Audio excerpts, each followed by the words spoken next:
It's funny, Mike. I know there are a bunch of big fights, but this one feels like an event, almost in a way like your fights used to feel. It wasn't just a sporting event, it was a global event that you could not miss.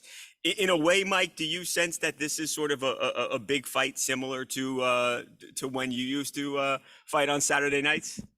Listen, the fight crowds are getting bigger and bigger as time goes on. So that's how it goes. As time goes on, crowds get bigger, more people are being born, and that's the generation for you. I know there's been a lot of people who have been breaking down this Tank and Ryan fight.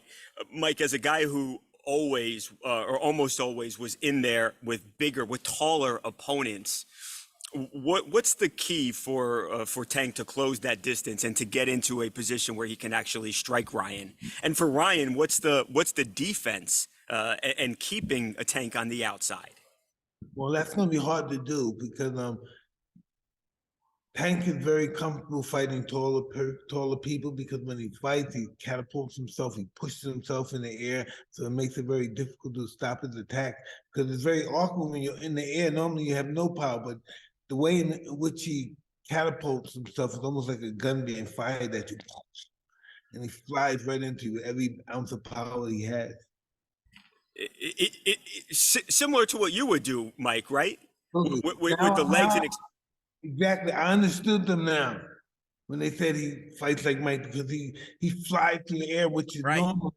which is normally a bad position because you have no power in the air. But from him and myself, our stoutness to the ground, like as I said before, it catapults us to just like being shot like a bow and arrow, Right. and force is unstoppable. Right, it feels you just like uncork, and it's just this incredible power. So, what do you think happens, Mike? Obviously, anything can happen in a fight. Yeah. Tank is a favorite. A lot of people think, from what I've seen, experts say Tank's going to win this fight. What do you think? Tank has a lot of arsenal.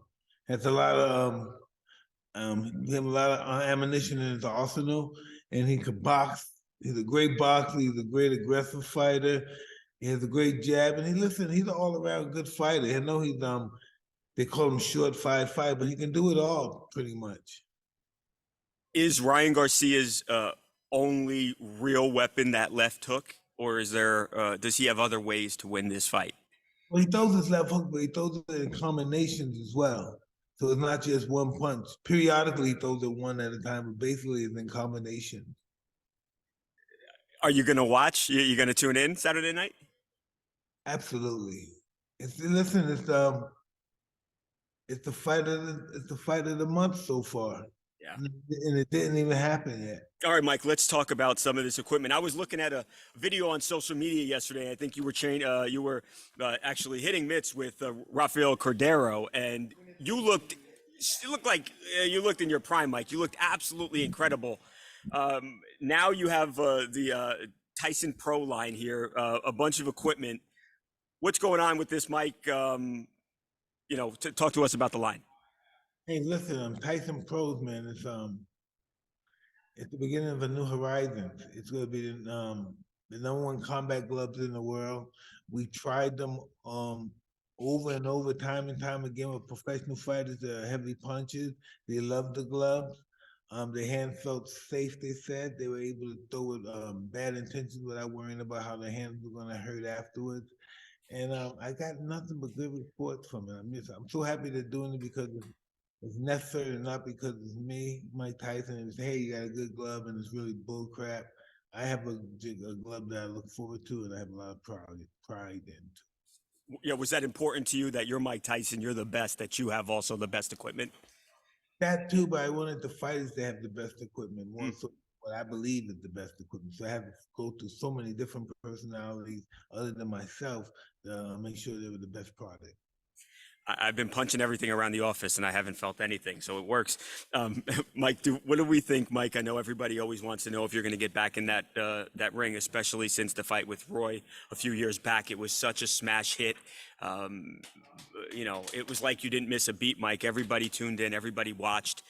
Well, I know you said if the price is right, you would get back in the ring. Is that where you still are as far as taking an exhibition? Absolutely. Me and Evander, we're business partners now, and we decided we should even construct a bigger business, and that's us getting into the ring together again.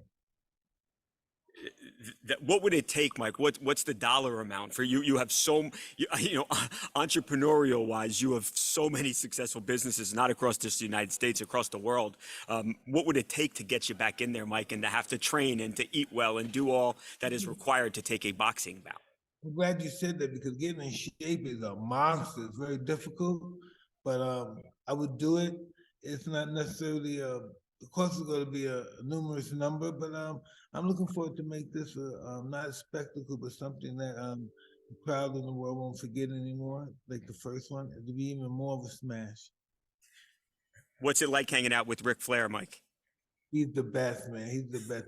He's on every second of the day. It's not a slow moment in his life.